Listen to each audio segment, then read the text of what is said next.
পড়ার বিষয় পক্ষ থেকে বলছি, তোমরা যারা নেতাজি মুক্ত বিশ্ববিদ্যালয় মাস্টার ডিগ্রি বা এমএ করছো, তারা জানো আজকে অর্থাৎ 9 তারিখ দুপুর 2টো থেকে তোমাদের যে অনলাইন অ্যাসাইনমেন্ট জমা দিতে হয় সেটা আজকের থেকে শুরু হয়ে গেছে এবং 16 তারিখ দুপুর 2টো পর্যন্ত লাস্ট ডেট আছে।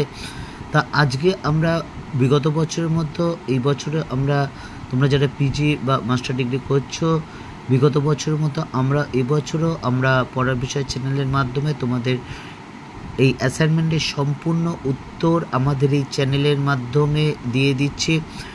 এখানে 20টি প্রশ্নই দেওয়া আছে। তোমরা জানো 20টি কোশ্চেনের বেশি থাকে, তবে যদি কোনো কোশ্চেন কমন আসে তাহলে স্কিপ করে যাবে। হ্যাঁ, এই 20টা কিন্তু অবশ্যই আছে। তা আমরা এই ইয়েতে তোমাদের যারা বাংলা এমএ করছো ফার্স্ট ইয়ারে এবং ফার্স্ট পেপার বাংলার অ্যাসাইনমেন্টের আমরা কিন্তু তোমাদের করে দিচ্ছি একেবারে নির্ভুল উত্তর। তা চলো শুরু করি। প্রথমেটা দেখো, কে বাংলা সাহিত্যে ফরাসি হাওয়া বয়ে দিতে চেয়েছিলেন? জ্যোতিরিন্দ্রনাথ ঠাকুর। তোমরা যে অপশনে এই উত্তরগুলো দেবে সেই উত্তরটা কিন্তু দাগ দেবে। 2 নম্বর, মাধবীকী কঙ্কন কী জাতীয় রচনা ও কবে রচিত হয়? এটা উপন্যাস জাতীয় এবং রচনা কাল হলো 1877 সালে। 3 নম্বর, এখন সময় আসিয়াছে বিভিন্ন সৃষ্টি করা, কোন পত্রিকায় সম্পাদকীয়তে এমন ব্যাখ্যা দেওয়া হয়েছে? উত্তর হচ্ছে কল্লোল পত্রিকা। 4, 7 করেছিলাম দুর্জয় মান, শাখের তার হলো অপমান, পংক্তিটি কার রচনা? রাম বসু। শ্রী চক্রাসম্বর সাধন গ্রন্থটির রচয়িতাকে? উত্তর হলো দারি। 6, শ্রী মধুসূদন নাটকটি কার লেখা? উত্তর হচ্ছে বনফুল। 7, ভারতবর্ষীয় উপাসক সম্প্রদায় গ্রন্থের লেখককে? অক্ষয় কুমার দত্ত। 8 দেখো, খন দাগে চিন্তামণির সংকলতি নাম হলো বিশ্বনাথ চক্রবর্তী। 9, 1395 শকে গ্রন্থ আরম্ভ, চতুর্দশ 2 শকে হইল সমাপন, কোন কাব্য সম্পর্কে বলা হয়েছে? উত্তর হচ্ছে শ্রীকৃষ্ণ বিজয়। পরে কোশ্চেন, ভোমা কোন ধরনের নাটক? উত্তর হচ্ছে সামাজিক নাটক। 11, গোবিন্দ পরমেশ্বর অনুদূতি মহাভারতের পাণ্ডব বিজয় কি নামে পরিচিত? পরাগলীয় মহাভারত। 12, কোন বাংলা নাটকে প্রথম ট্র্যাজেডির লক্ষণ দেখা যায়? উত্তর হচ্ছে কীর্তি বিলাস। 13, মুনিদত্ত কৃত চর্যাপদের টিকার নাম হলো চর্যাগীতি কোষবৃত্ত। 14, ছেলে গেছে বলে কাব্যগ্রন্থটি কার রচনা?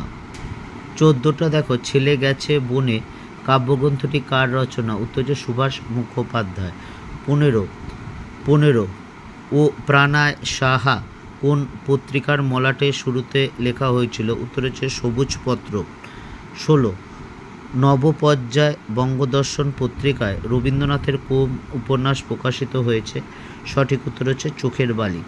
17, প্রথমে রচিল গীত কানাহরি দত্ত, মূর্খেতে রচিল গীত না জানে মাহাত্ম্য, কোন ধারায় মঙ্গল কাব্যের আদিকবি সম্পর্কে এই সম্পর্কে বলা হয়েছে?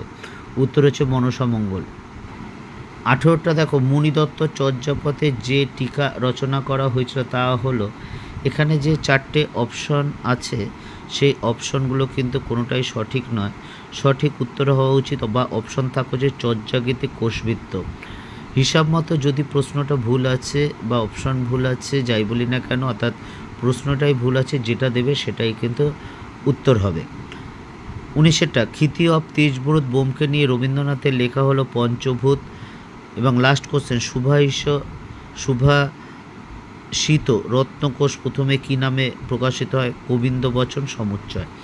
এই হলো তোমাদের নেতাজি মুক্ত বিশ্ববিদ্যালয় ফার্স্ট ইয়ার এমএ বাংলার ফার্স্ট পেপারে অ্যাসাইনমেন্টের অনলাইন অ্যাসাইনমেন্টে 20টি সঠিক উত্তর।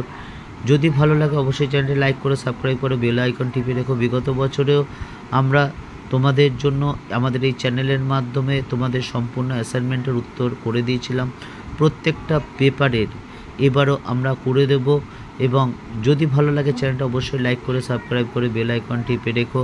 পড়ার বিষয়ের পক্ষ থেকে এতটুকুই, অগ্রিম শুভেচ্ছা রইল সকলের জন্য। আরেকটা কথা, অ্যাসাইনমেন্টে 20তে 20 অবশ্যই পেতে হবে, তার ফলে কিন্তু তোমাদের পাশ করা যেমন সোজা হবে এক, আর যারা ভালো নম্বর পেতে চাও তারা কিন্তু ভালো নম্বর পাবে টোটালের দিক দিয়ে। কাজেই অ্যাসাইনমেন্টটা খুব ভালো করে জমা দেবে। অবশ্যই আগে কিন্তু খাতায় লিখে নেবে, খাতায় লিখে নিয়ে একটা একটা করে কিন্তু ভালো করে দেখে জমা দেবে, যাতে কোনো রকম ভুল হয় না। পড়া বিষয়ের পক্ষ থেকে এতটুকুই। অগ্রিম শুভেচ্ছা রইল সকলের জন্য। ভালো করে পড়াশোনা করো, অবশ্যই তোমরা খুব খুব ভালো রেজাল্ট করবে।